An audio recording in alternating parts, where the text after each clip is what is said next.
बिस्मिल्लाहिर्रहमानिर्रहीम। आज करेंगे एक्सरसाइज 3.5 का सवाल नंबर 5।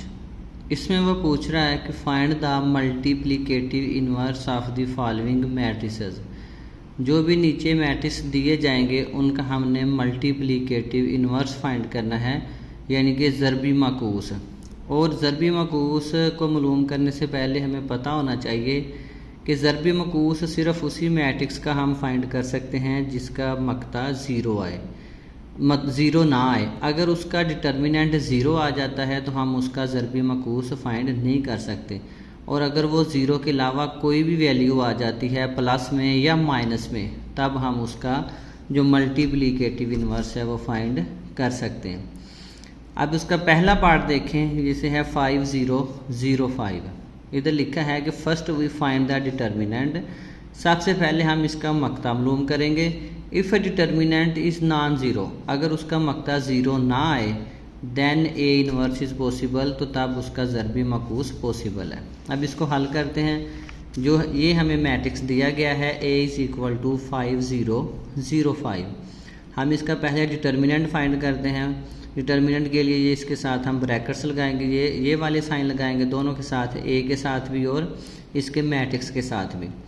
अब जब इसका डिटर्मिनेंट फाइंड करते हैं तो पहले डायगोनल एलिमेंट को मल्टीप्लाई करते हैं। 5 क्रॉस 5, बीच में साइन माइनस का आता है, और 0 क्रॉस 0, तो वो 0 ही आ जाएगा। 25 माइनस 0 करेंगे तो 0 ही आ गया।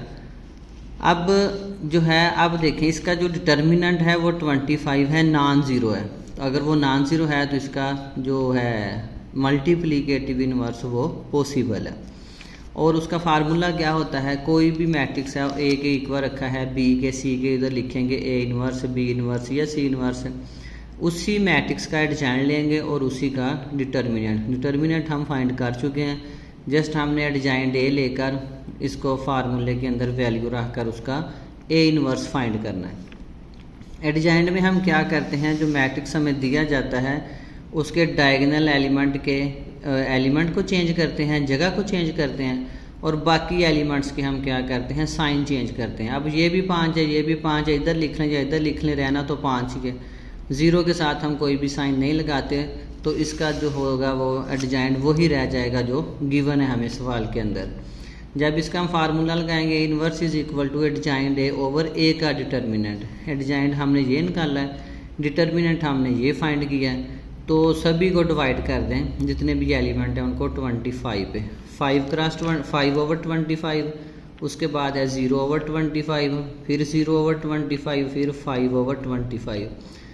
5 एक बार 5, 5 5 बार 25 हो गए। ये 1/5 आ गया, ये 0/25, ये 0 आ गया, 0/25 0 आ गया, 5/25 है, 5 एक बार 5 5 5 बार 25, तो ये आ जाएगा, ये इसका आंसर आ गया 1/5, 0 0 और 1/5। इसका दूसरा पार्ट है -4 8 7 और 2। हम क्या करेंगे, इसको ए के इक्वल लेट करेंगे पहले, उसी के बाद इसका ले लेंगे डिटर्मिनेंट लेने के लिए हम पहले डायगोनल एलिमेंट को मल्टीप्लाई करेंगे। -4 क्रॉस 2 -7 क्रॉस 8 आ जाएगा। ये आ जाएगा -8, -7 को 8 से मल्टीप्लाई किया 56 आ गया। अब दोनों के साथ साइन माइनस का है, साइन वही रहेगा, वैल्यू जमा हो जाएगी। 56 और 8 कितने हो गए, 64 हो गए। अब इधर आप लिख लें a इज़ नॉन सिंगुलर, क्योंकि जो -64 है वो 0 के इक्वल तो नहीं है, नॉन सिंगुलर है, गैर नादर कालब है। जब गैर नादर कालब आ जाए तो ए इन्वर्स, तो जो उसका ज़रबी मकूस होता है वो पॉसिबल होता है। सिर्फ एक ही शर्त है, जब मकता 0 आ जाना है तब ज़रबी मकूस मुमकिन नहीं होना। तो उसके लिए हमें एडजाइंट चाहिए, हम इसी का एडजाइंट ले लेंगे। एडजाइंट में ये देखें, ये -4 और 8 ये डायगोनल एलिमेंट है, 2 को इधर लिख लें और -4 को 2 की जगह पे लिख लें। ये प्लस का 8 माइनस का 8 हो जाएगा, ये प्लस का 7 माइनस का 7 हो जाएगा। एडजाइंट ए भी निकाल लिया। अब इसका फार्मूला लिख लें, A inverse is equal to adjoint A over A का डिटर्मिनेंट, एडजाइंट 2 -8 -7 -4 ओवर डिटर्मिनेंट है -64। अब इसको अलग अलग डिवाइड कर लें। 2 ओवर -64 -8 ओवर -64 -7/-64 -4/-64। इनको कट कर दें। 2 1s are 2, 2 3s are 6, 2 2s are 4 -1/32। 8/64, ये माइनस माइनस से कैंसिल हो गया। 8 1s are 8 और 8 8s दा 64, तो 1/8 आ गया। माइनस से माइनस कैंसिल हो गई, ये कट नहीं हो रहे, तो 7/64। ये 4 है और नीचे 16 है। 4 1s are 4 और 4 को 16 से मल्टीप्लाई करें तो 64 आता है। 1/16 माइनस माइनस से कैंसिल हो जाएगा, तो ये इसका ए इनवर्स ये आ गया -1/32, 1/8, 7/64 और 1/16। इसका थर्ड पार्ट है 40। उसके बाद है 8, 5 और 2, उसको ए के बराबर लेट किया, उसका डिटर्मिनेंट निकालेंगे। डायगोनल एलिमेंट को पहले मल्टीप्लाई करेंगे 40 को 2 के साथ, -8 को 5 के साथ। ये 40 को 2 से 80 आ गया, -5 को 8 से मल्टीप्लाई किया तो 40 आ गया। 80 में से 40 को माइनस किया तो आ गया 40। 40 क्या है, नॉट इक्वल टू 0 है, तो 0 के इक्वल नहीं है, तो इसका ज़र्ब मकूस मुमकिन है। ए इज़ नॉन सिंगुलर, ये एक गैर नादर कालब है। जब सिंगुलर आएगा तो तब ज़र्ब मकूस मुमकिन नहीं है। अब ये नॉन सिंगुलर है तो ए इनवर्स पॉसिबल है। जब पॉसिबल है तो उसका एडजॉइंट निकाल लें। एडजॉइंट में 2 की जगह 40 लिख दें, 40 की जगह 2 लिख दें। जैसे ये लिखा है 2 और 40, ये प्लस का 8 है माइनस का हो जाएगा, ये प्लस का 5 है माइनस का हो जाएगा।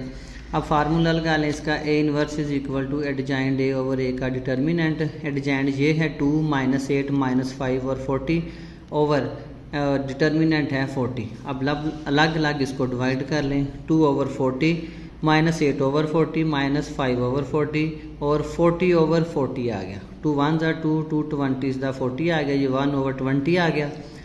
-8 1s are 8 और 8 5s दा 40, 1/5। ये है 5/40 है, ये 1/8 आ गया। ये आपस में कैंसिल हो गए तो अकेला 1 आ गया। सवाल नंबर है इसका 5 का चौथा जुज़, 3 5 5 और -3। इसको ए के बराबर लेट करेंगे, बी के बराबर जैसे मर्जी आप चाहें। उसके बाद इसका डिटर्मिनेंट फाइंड करेंगे। डायगोनल एलिमेंट को पहले मल्टीप्लाई करेंगे, 3 क्रॉस -3 -5 क्रॉस 5, ये आ जाएगा -9 -25। तो ये -9 और -25 साइन एक ही रहेगा माइनस, क्योंकि दोनों के साथ एक है, वैल्यू जमा हो जाएगी -34। अब ये भी नॉट इक्वल टू 0 है, तो ये नॉन सिंगुलर है, तो इसका भी मुमकिन है। इस जब मुमकिन है तो उसका एडजॉइंट निकाल लें। 3 -5 -5 3। अब -3 को ऊपर इधर लिख दें और 3 की जगह -3 और -3 की जगह 3, ये प्लस का 5 माइनस, ये भी प्लस का 5 माइनस का हो जाएगा। अब इसका फार्मूला लगा दें। A inverse is equal to adjoint A over A का डिटर्मिनेंट। एडजॉइंट अभी निकाला, -3 -5 -5 3 ओवर डिटर्मिनेंट आ गया -34। अब अलग अलग डिवाइड कर लें। -3 ओवर -24 -5 ओवर -34 -5 ओवर -34 और 3 ओवर -34।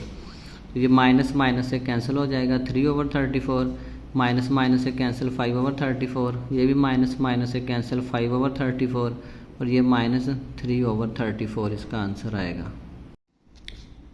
इसका पांचवा पार्ट है 10 8 3 और 3। इसका भी हम सबसे पहले डिटर्मिनेंट फाइंड करेंगे। डायगोनल एलिमेंट को पहले मल्टीप्लाई करेंगे, बाकी साइन बीच में माइनस का, 8 को 3 के साथ। 10 को 3 से मल्टीप्लाई करेंगे 30 आ जाएगा। -8 को 3 से मल्टीप्लाई करेंगे 24 आ जाएगा। 30 में से 24 को निकाला तो प्लस का 6 आएगा, क्योंकि बड़ी वैल्यू के साथ प्लस का साइन है। अब ये भी नॉट इक्वल टू 0 है, तो हम लिखेंगे A is a non singular, ये एक गैर नादर कालब है। सो ए इनवर्स इज़ पॉसिबल, इसका ज़रबी मकूस मुमकिन है। अब इसका एडजॉइंट निकालेंगे। एडजॉइंट में हम क्या करते हैं कि डायगोनल एलिमेंट की जगह चेंज करते हैं। 10 को 3 पे, 3 को 10 पे लिखेंगे, उस जगह पे लिखेंगे जो बाकी एलिमेंट हैं उनके साइन चेंज करेंगे। -8 और -3 हो जाएगा। ये निकाल लिया। अब फार्मूला लगाएं ज़रबी मकूस का। A inverse is equal to adjoint of A over A का डिटर्मिनेंट। 3 -8 -3 10 और ए का डिटर्मिनेंट क्या है 6 आ गया। अब इसको डिवाइड कर दें। 3/6 -8/6 -3/6 और 10/6। ये 3 1s are 3 3 2s are 6 1/2 आ गया।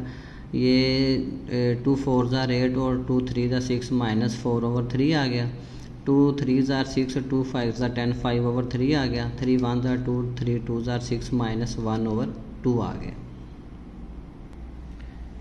6 पार्ट है -2 -3 4 और 5। इसका भी पिछले पार्ट्स की तरह इसका डिटर्मिनेंट फाइंड करेंगे और डायगोनल एलिमेंट को पहले मल्टीप्लाई करेंगे। -2 × 5 -4 × -3 ये हो जाएगा -10 माइनस प्लस 12। 12 में से 10 को निकाला, साइन बड़ी वैल्यू का ये 2 आ गया। ये भी नॉट इक्वल टू 0 है तो हम लिखेंगे A is non singular, so A inverse is possible. इसका ज़रबी मकूस मुमकिन है तो इसका एडजॉइंट लेंगे हम पहले।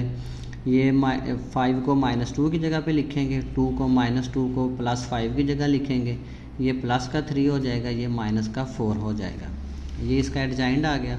अब इसका फार्मूला लगाएंगे adjoint of A over A का डिटर्मिनेंट। ये 5 3 -4 -2/2। अब सब पे डिवाइड कर दें। 5/2 3/2 -4/2 -2/2 आ गया।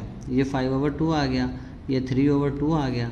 2 2 ज़ार 4 -2, 2 2 से कैंसिल हो जाएगा, ये -1 आ गया। 2 1 ज़ार 2 2 2 ज़ार 4, ये -2 आ गया। तो ये इसका फाइनल आंसर ये आ गया।